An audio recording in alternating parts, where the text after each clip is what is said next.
Well, good morning to you. I'm Mr. President Theodore Roosevelt. I was born on October 27th, 1858. That was a Tuesday, on a crisp fall morning in New York. I spent about 4 years at the college I attended, which was Harvard. Ever heard of it? Here I studied and played sports, both of which I thrived in, of course, because as president, I'm naturally better than most people. I left Harvard, and I then went on to Europe, Germany in fact, for the duration of a year, in which time I did more studying. This was where my childhood life and education would end. However, my career was just about to commence. I hopped right on the politics train after my studies and ended up back in New York. Here I was elected for Assembly of the New York State. Unfortunately, I got ill and had to take time off from politics for a while. After my wife's death, using some money inherited from my father, a successful cattle rancher up in the Dakotas, I headed out west, where I developed a passion for hunting animals. I love hunting big game like bears, and it was the peacefulness, set aside from guns and death of animals, of course, of the outdoors that helped me move on from my wife, and that helped me regain my strength and become healthy. After a few years out west, I finally headed my way back up to New York, where I got married to my second wife, who was way hotter than the first one.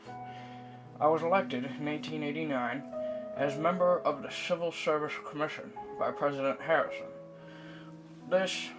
I was Assistant Secretary of the Navy during President McKinley's term, which ended me up with a little nice trip to Cuba as a lieutenant colonel of a regiment of volunteer cavalry, people who weren't trained soldiers but who wanted to help the cause.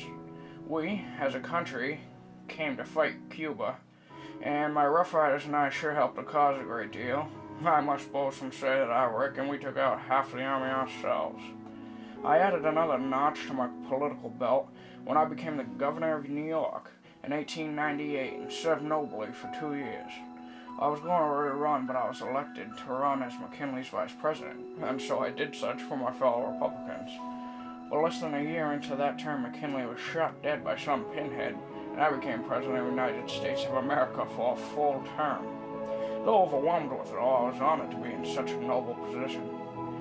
In June of, I believe, 1905, I played referee in a game of quarrel between Russia and Japan, and I was able to negotiate and have them come to rational terms of peace. It was rough negotiations, but in September of 1905, we were finally able to form a proper and most necessary peace treaty. Just like with kids on a playground, sometimes it just takes an adult with a mustache to settle people's problems. For this, I was elected the Nobel Peace Prize, one of the most honorable awards the civilized world has to offer. I was the first American to win a Nobel Prize. Oh, that's right. After my term, I was followed by William Howard Taft, who did a disappointing job, and so in the next term, I ran against him with the Republican Party. I outdid Taft, however we were both outdone by Woodrow Wilson, who even denied me to command a fighting division in the First World War. This was about the end of my political days. However, as a hunter, biographer, statesman, orator, and naturalist, I think my legacy will not soon be forgotten. I wrote thousands of speeches and more than 20 books, and I shall not soon be forgotten. Roosevelt out. I'll talk to you people later.